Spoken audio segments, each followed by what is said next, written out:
Namaskar बच्चों. Today we will see the next chapter, that is international organization.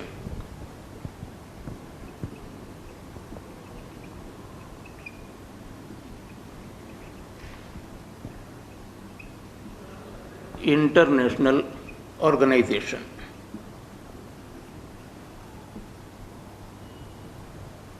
See, international organizations are meant for maintain peace and to stop war.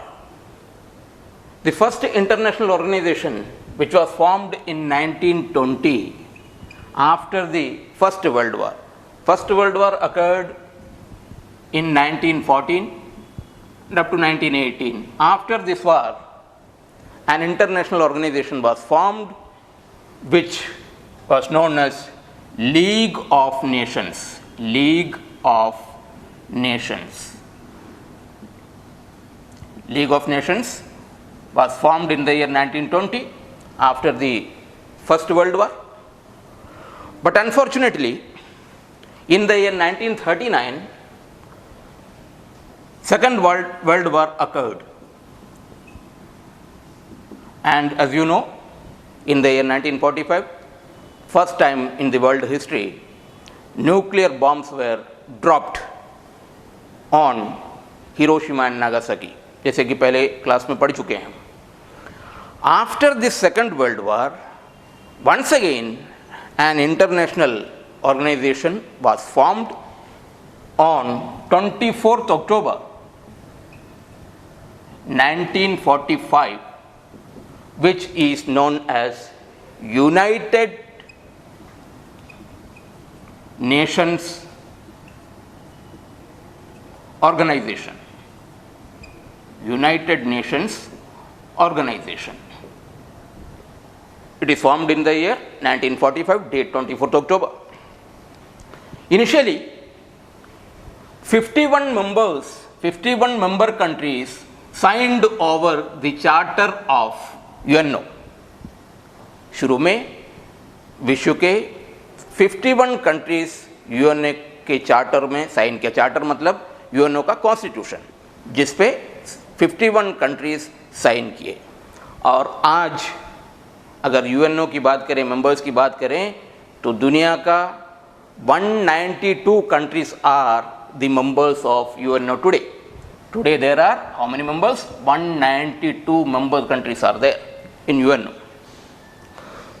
जैसे कि UNO is meant for peace keeping, तो इसके जो लोगो जो कि आप slide में देखेंगे, एक सर्किल होगा जिस पे वर्ल्ड का मैप दर्शाया जाता है और ऑलिव लीव्स जो कि सर्किल को घेरा हुआ है.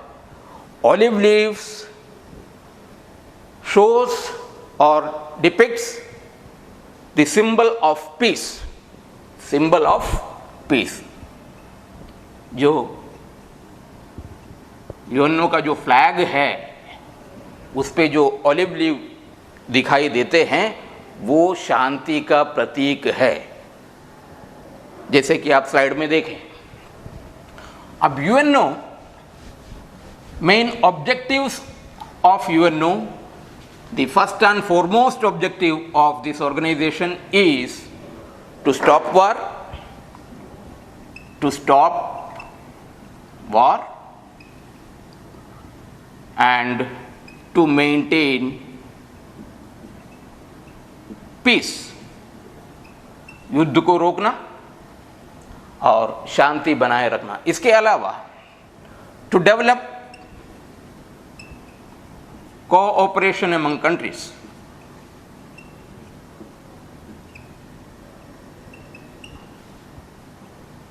To develop cooperation among countries, again to respect the sovereignty of member country,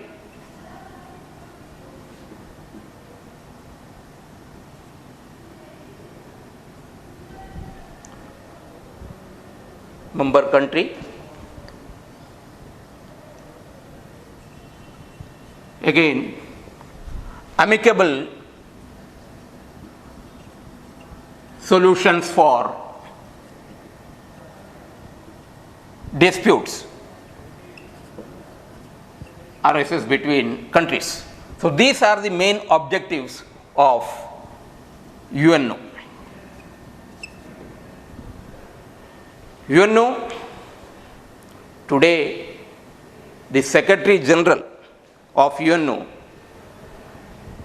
कभी कभी एक नंबर के क्वेश्चन में पूछा जाता है, हु इज द करंट और present secretary general? The administrative head of UNO is known as secretary general. Secretary general. And today the present Secretary General is Antonio Guterres. Antonio Guterres, he belongs to Portugal. Now, in UNO, in United Nations organizations, 6 organs are there. There are 6 organs. Exam में पूछे जाएंगे, how many organs are there, आपको नाम भी बताना होगा.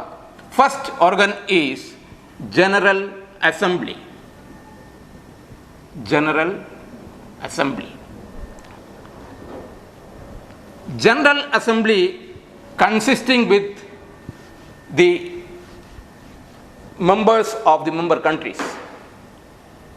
कहने का मतलब जितने भी कंट्री यूएनओ के सदस्य हैं वो सभी कंट्री जनरल असेंबली के मेंबर होते हैं. यहाँ पे याद रखने वाली बात यह है, 1 member country can send a maximum of 5 representatives. ये याद रखने वाली बात है. 1 member countries can send a maximum of 5 representatives to General Assembly. But at the time of voting, 1 country is equal to 1 vote. एक मेंबर कंट्री अपने देश में से मैक्सिमम 5 रिप्रेजेंटेटिव को जनरल असेंबली के लिए भेजा जा सकता है. जब किसी मुद्दे पर मतदान करने की आवश्यकता पड़ती है, वोटिंग की जरूरत पड़ती है, तो एक कंट्री का एक ही सदस्य वोट करेंगे. क्लियर? सो टुडे जैसे मैंने बताया 192 countries are the members of UNO. एक आध कंट्री ऐसे हैं जो अभी भी यूएनओ के सदस्य नहीं है, जैसे कि पैलेस्टीन. पैलेस्टीन आज यूएनओ का मेंबर नहीं है. कोसोवो, एक आपने यूगोस्लाविया का उसमें पढ़ा था कि कोसोवो ये भी जो है यूएनओ के मेंबर नहीं है. So 192, almost all countries are the members. हम शॉर्टकट में यही समझ सकते हैं, almost all countries are the members of general assembly और यूएनओ. यूएनओ का काम क्या है? जो भी मैटर यूएनओ के सामने लाया जाता है उस पर बहस करना, मीटिंग्स करना. मीटिंग्स, पब्लिक प्रोसीडिंग्स, पहला काम. दूसरा, इलेक्टोरल पावर्स. इलेक्टोरल पावर्स, तो ये मेन काम है जनरल असेंबली का. इसके अलावा सेकंड जो ऑर्गन है that is security council. Security council is the most powerful organ of UNO. Security council. Security council.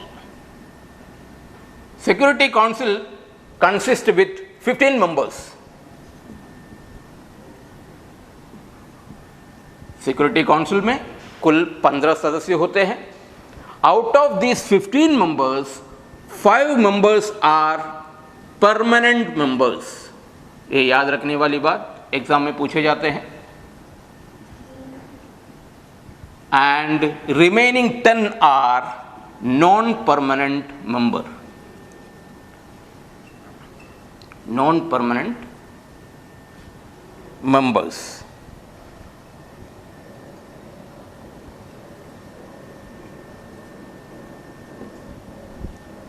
Why these 5? सबसे पहले हम देखते हैं ये 5 कौन कौन से हैं. These 5 permanent members are USA, UK, China, France and Russia. These are the permanent members of UNO. Now question arises, why these members are called as permanent members? Because these 5 are, or these permanent members are having veto power. Veto power. Now again, what is veto power? Veto power means power of negation. Power of negation. किसी भी मुद्दे पर negative vote करना जिससे कि वो प्रस्ताव खारिज हो जाए. Vote against any proposal to stall the decision, that is veto power. किसी भी डिसीजन को रोकने के लिए यदि हम नेगेटिव वोट करने का अधिकार रखते हैं तो उस अधिकार को कहते हैं veto power. From 1945 to till date these 5 are enjoying this veto power. और एक बात और याद रखने वाली बात यह है कि यूएनओ में कोई भी मामले का निपटारा तभी होगा जब ये 5 परमानेंट मेंबर की सहमति उस पर हो. एक भी कंट्री अगर वीटो यूज करता है, नेगेटिव में वोट करता है, डिसीजन होगा नहीं.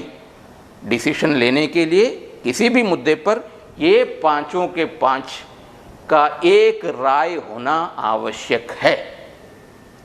Clear? So these are 5 permanent members. Again 10 non-permanent members are there. These members are elected by General Assembly for a period of 2 years. 2 साल के लिए ये non-permanent members को जनरल असेंबली के द्वारा चुना जाता है. फर्क ये दोनों में ही है. Permanent members are having veto power. These are more powerful than these non-permanent members. And Secretary General is the head or the chairman or the administrative head of UNO or Security Council. The third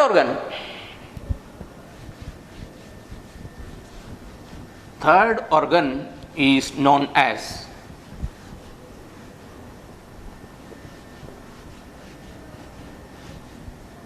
Secretariat. Secretariat.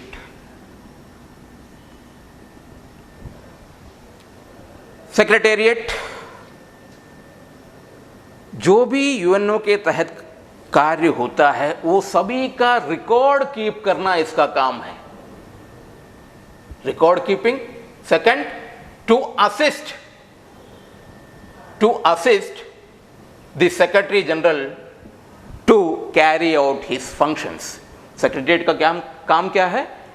जितने भी proceedings, जो भी मामला, जो भी records होते हैं उसको मेंटेन करना और समय समय पर सेक्रेटरी जनरल को अपने कार्यों के लिए मदद करना. क्लियर? तो ये एडमिनिस्ट्रेटिव काम फंक्शन है इसका. The next organ is Economic and Social Council. Economic and Social Council.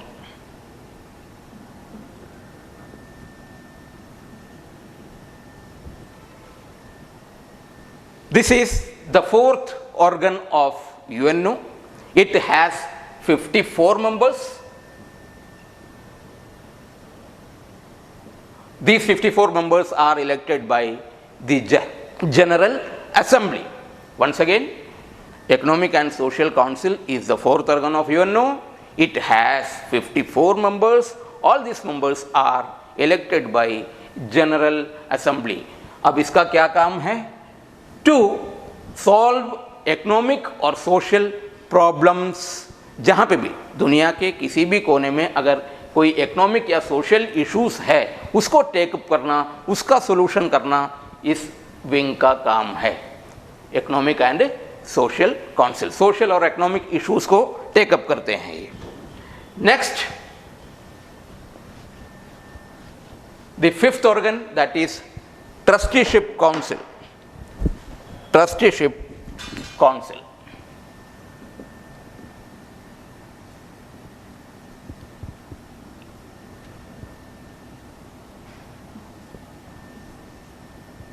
Again इसका फॉर्मेशन अगर देखें, trusteeship council has 14 members. Again all members are elected by general assembly. यहां पे याद रखने वाली बात यह है, इस ट्रस्टीशिप काउंसिल का क्या काम है. The main function of this trusteeship council is to look after such areas which liberated from Japan and Germany after Second World War. ये काउंसिल का काम ये है, सेकंड वर्ल्ड वॉर के बाद जर्मनी और जापान से जो लिबरेट हुए ऐसे प्रदेशों की देख रेख करना, ये इस काउंसिल का काम है. और एक बात यहाँ पे याद रखने वाली बात है, प्रेजेंटली ट्रस्टीशिप काउंसिल को सस्पेंड किया गया है. Since 1994 trusteeship council has been suspended.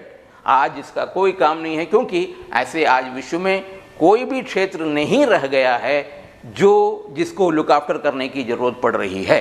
So the importance of trusteeship एक तरह से हम नील कह सकते हैं आज के दिन में. So and the last organ that is ICJ. ICJ, International Court of Justice.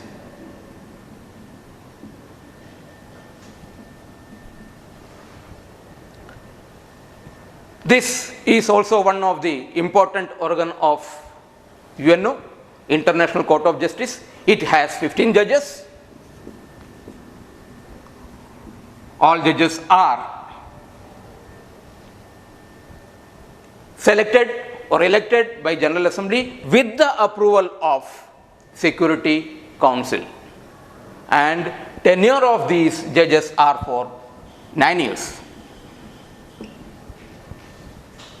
So, International Court of Justice, the main objective, the main function of this organ is to settle disputes,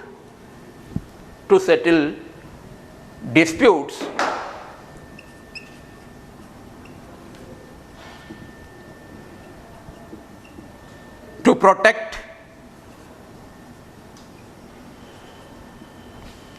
human rights,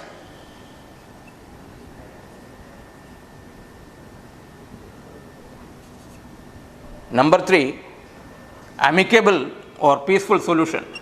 Amicable solution to problems or crises. So these are the main objective of International Court of Justice. So these are the 6 organs of UNO. Now let us come to the next important aspect of this unit, that is restructure of Security Council.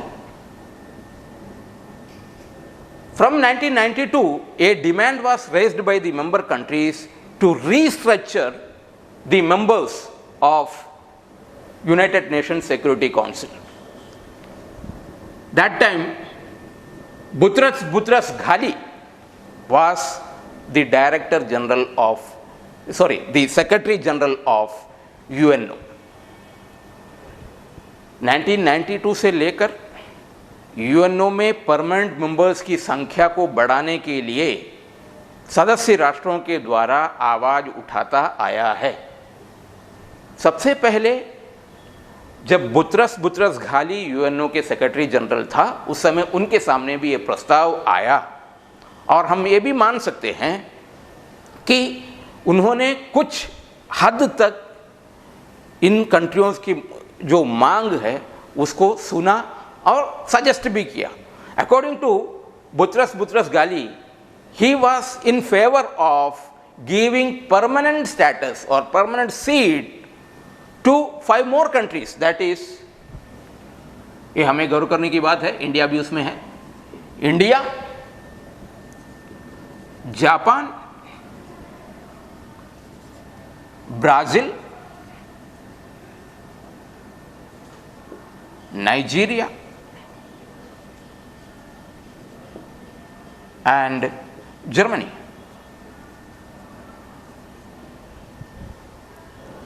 ये 5 countries को UNO में स्थायी सदस्य बनने के लिए Boutros Ghali जब secretary general थे, उन्होंने अब इनके पक्ष में बोला। बट उनके बाद व्हेन कॉफी अन्नान, कॉफी पीने वाली कॉफी नहीं, स्पेलिंग याद रखिएगा, Kofi Annan,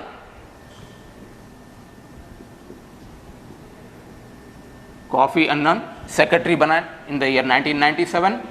he suggested few points to give a permanent status to member countries। अब हम देखेंगे कॉफी अन्नान ने ऐसे कौन कौन से सजेशंस दिए, रिकमेंडेशंस दिए, जिसके बेसिस पे एक मेंबर कंट्रीज को नॉन परमानेंट स्टेटस से परमानेंट स्टेटस दिया जाना चाहिए।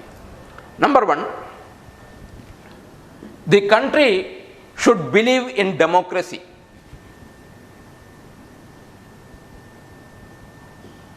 Permanent status can be granted to such countries which believes in democracy. Second, population. Third, economic growth. Then human rights.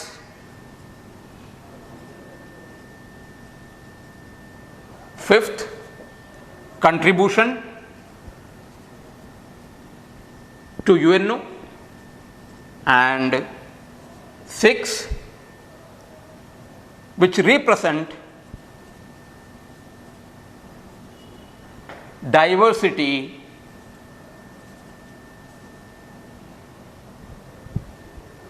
in terms of culture and geographical locations। Diversity in terms of culture and, अब हम एक एक point पे देखेंगे।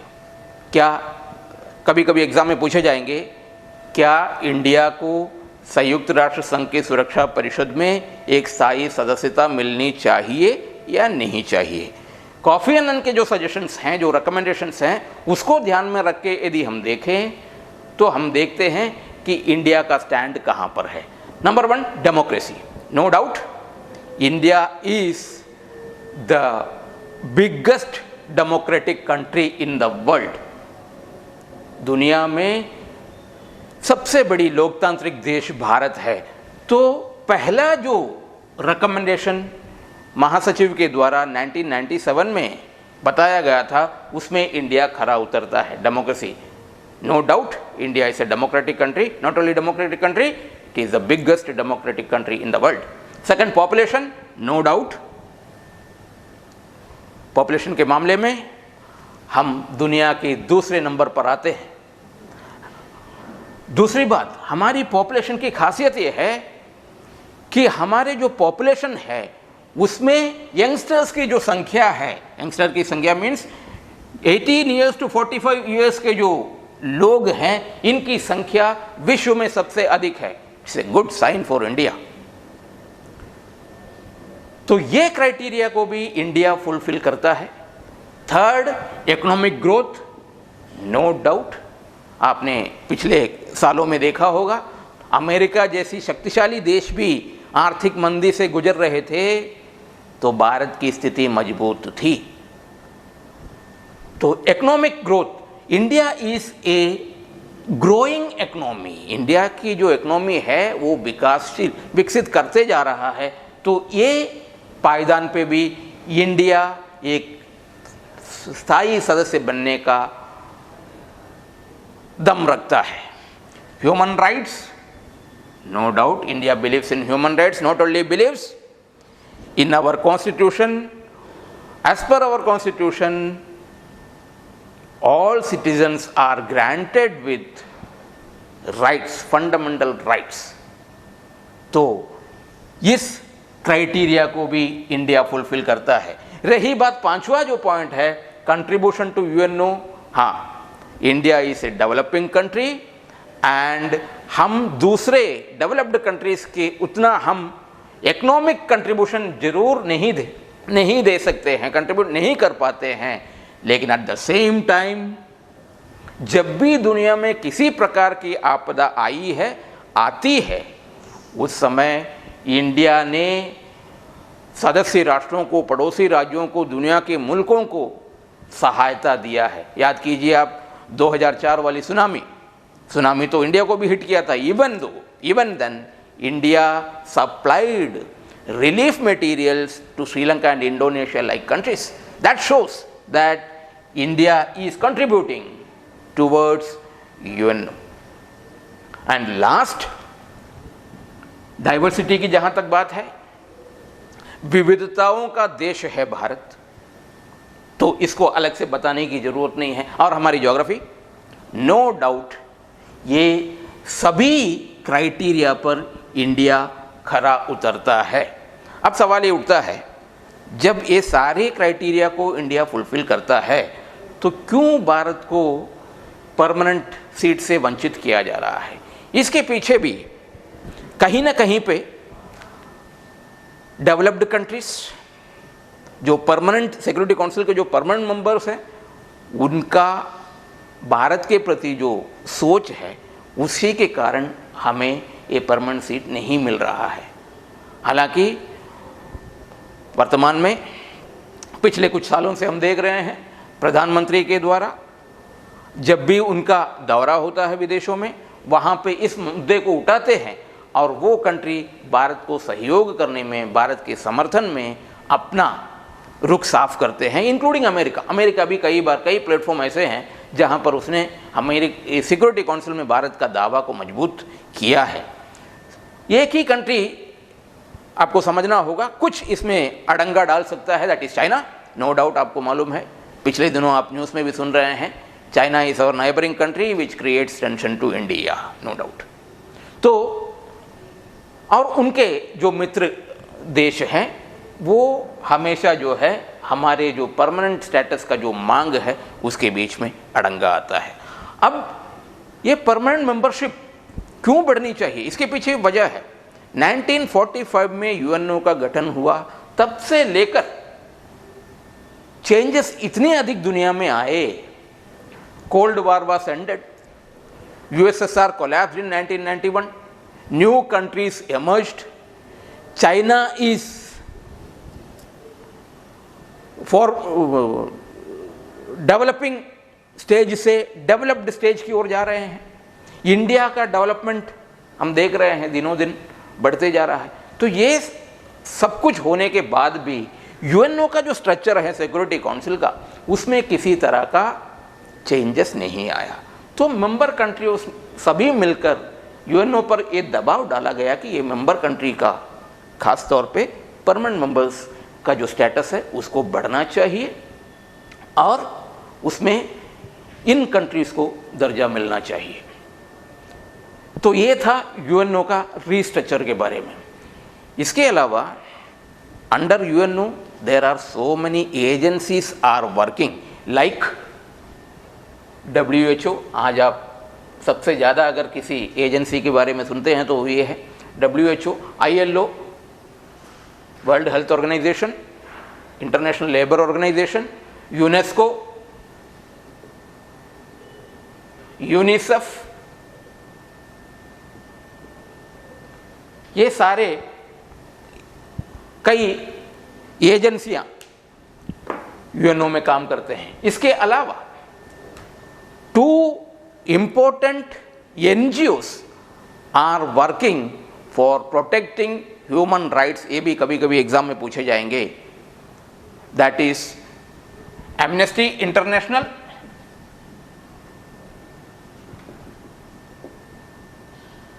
And Human Rights Watch. Human Rights Watch, these are 2 NGOs working for protecting human rights. So बच्चों, UNO में खास तौर पे ये रीस्ट्रक्चर के बारे में और बाकी ऑर्गन्स के बारे में पूछा जाता है। इसके अलावा यूएनओ में कई तरह के पीस कीपिंग एफर्ट किया है, जो कि आप कुछ को आप स्लाइड में देख सकते हैं। और इस यूनिट से जो भी क्वेश्चन 1-2 नंबर के क्वेश्चन आते हैं और कुछ जनरल टॉपिक पे आते हैं, तो इस यूनिट से आपको ये सारी बातों को याद रखना होगा। उम्मीद है आपको समझ में आया होगा। स्लाइड में कुछ पीस कीपिंग वो है, वो भी आप स्क्रीनशॉट लेकर आप देख सकते हैं। तो इसके साथ ही ये छोटा सा यूनिट था, ये ख़त्म हो रहा है।